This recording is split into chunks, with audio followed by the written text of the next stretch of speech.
Hello, welcome back. And in this video, we're examining the dreaded Alibaba stock. Now, this stock has been having its ups and downs, mainly its downs, for a long while now. And people have been getting antsy and anxious about this potentially going back to its glory days. Will this ever happen? Now, downtrends and uptrends can take a while to reverse. And this can actually seem like it takes forever, and it could be potentially take for a long while. Like it could take years even in some situations, depending on what is happening in regards to sentiment.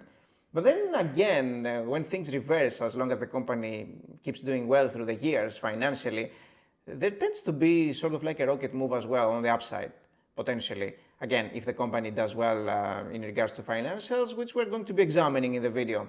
Now, when things happen around an economy and mainly around sentiment, it doesn't really matter how the company is doing financially. It basically makes no difference. Remember, for instance, when the Cambridge Analytica scandal happened with Meta, the stock actually went down way too much, significantly. This is when I bought, actually. And there was no reason for it in regards to the financials. Like, the company was still doing the same. They were still making the same money. And some scandal about privacy doesn't mean that Facebook is going out of existence. At the time when it was Facebook, I believe, it wasn't even Meta.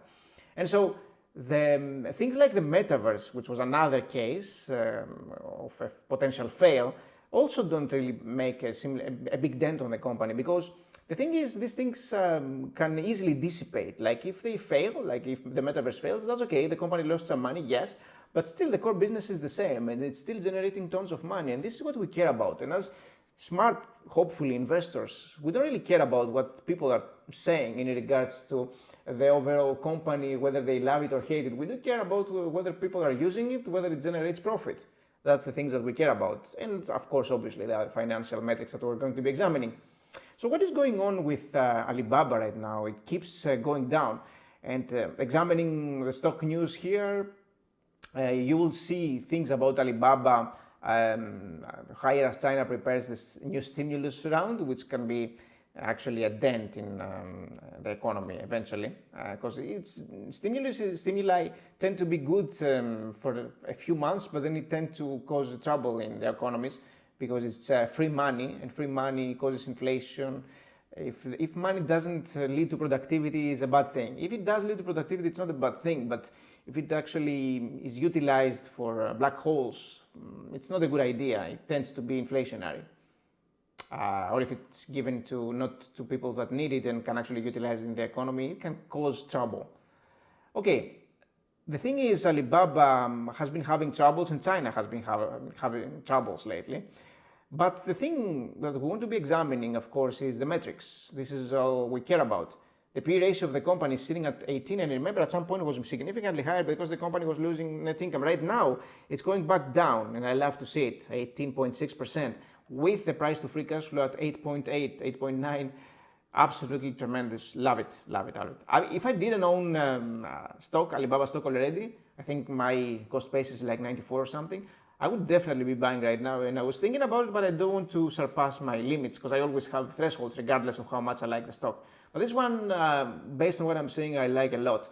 And again, I understand that a lot of people fear about it, and it's understandable, but I really don't care about what is going on in regards to sentiment. I pay zero attention to it because I know it's going to be temporary for the most part, or at least there is a high chance that it's going to be temporary. The company has been selling some shares, not too many, but still, we know that they're going to be buying. There have been tons of notices about that, and the company has said it themselves.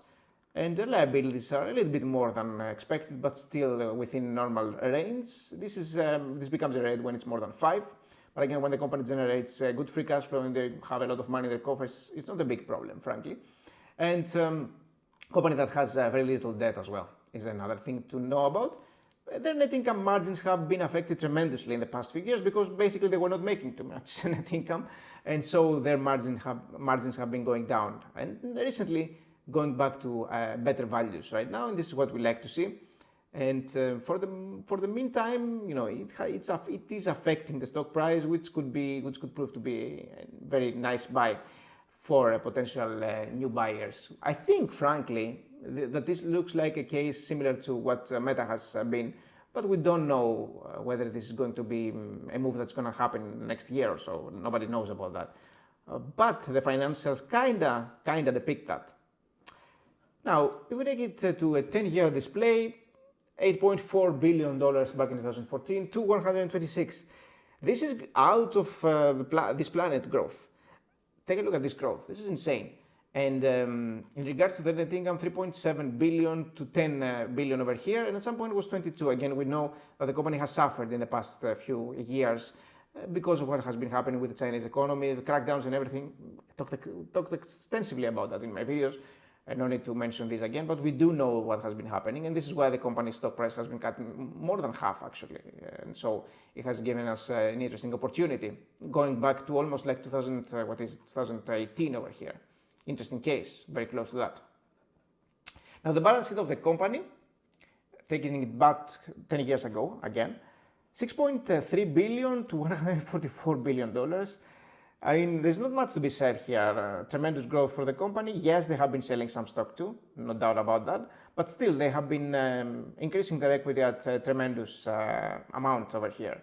Because they have been making money too. It's not like they are not generating net income, right? And again, you can remember how much net income that they are generating using this value here, the net income from our cash flow, from operating activities, the operating cash flow, from 3.7 billion to 10 and at some point 21, remember again. And the free cash flow that the company generates right now is sitting at $24 billion after the adjustments from 3.4 that was up there about 10 years ago. So frankly, company had headwinds, but right now it looks like they are in the right path towards recovering and basically having better profitability than ever, frankly. So it's actually really surprising to me that the company's stock price is that far below. Very surprising, but okay, this happens in the stock market. What about the stock evaluation? What about the stock evaluator, our discounted cash flow model here? Which tells us a story about the cash flow. Now, the company's revenue growth has been 27% for the most part. We want to be safe here. We want to go lower than this. These values are insane. Not saying that they couldn't be happening in the next 5 years. They could happen maybe a year or two. But we're going to go safe and go like 8%, 10 and 12 here. Makes some sense. And net income margins, this is a little bit of a problem for the company because it has been going down recently. So it used to be 23, 29, 21, and then 7 and 8 over here because we know that the company has been suffering in the past few years. So what I'm going to do, usually I would be using something close to 20%, maybe 18, but I'm going to try the edge cases. Let's just say that the company does 8%, what they did last year, and then they do 15%, and then they do 20%. And I think eventually they could even do more than 20%, frankly. But let's just say we are on the safe side and try all these tremendously different, pretty much, net income margins that are going to be affecting the stock price that we're going to be getting, of course, quite a lot. And because I used this really different net income margins here, I want to use 100% for our free cash flow over here. Free cash flow margins, basically translating the exact net income to free cash flow, which is fairly close to what they have been doing, and some years they have been doing more. But let's just say 100%. It could even make sense to be more, actually. But we're going off of this one just to see how cheap the stock is. And with these values, with 8% revenue growth and 100% free cash flow margin, net income margin of 8%, remember this is 8%. This just happened last year, for instance, coming off of the pandemic years. We're sitting at 74. This is probably the worst case scenario ever. I don't really anticipate this to be happening. But in this case, it would probably be something like 74 to be buying this today, and it's sitting at 84. This is still not that expensive, even if we're talking about this kind of really low estimates here. When we're talking about something that makes more sense, which is like this one, then we're talking 150, and high is like 217. Again, as I mentioned earlier, it's going to be significantly different because of the difference in the net income margin that I used. Pretty steep difference here. And frankly, I think this one is probably the one that's going to be fulfilling itself in the next few years. But I could, you could make a case for this one as well.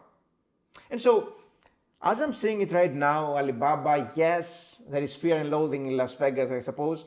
But it's just a company that if I were to be thinking about potentially buying today at $84, I would be all for it, frankly.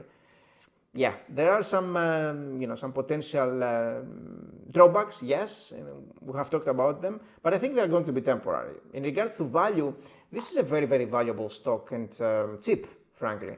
And so, yeah, I would definitely be loading up on it today if I didn't already own it. And I do think that in the next few years, eventually it will have to come off its loss because it's still doing really, really well financially, and that's all that matters in the long run. Thanks for watching, guys. Do tell me what you think about Alibaba. What's your cost basis? I'm interested to see. I'm interested to know. And whether you are thinking about thinking of buying at 84, maybe waiting on even lower. I don't even know if this is going to happen, maybe. But yeah, do leave a comment below, let me know, and I'll see you in the next video. Bye-bye.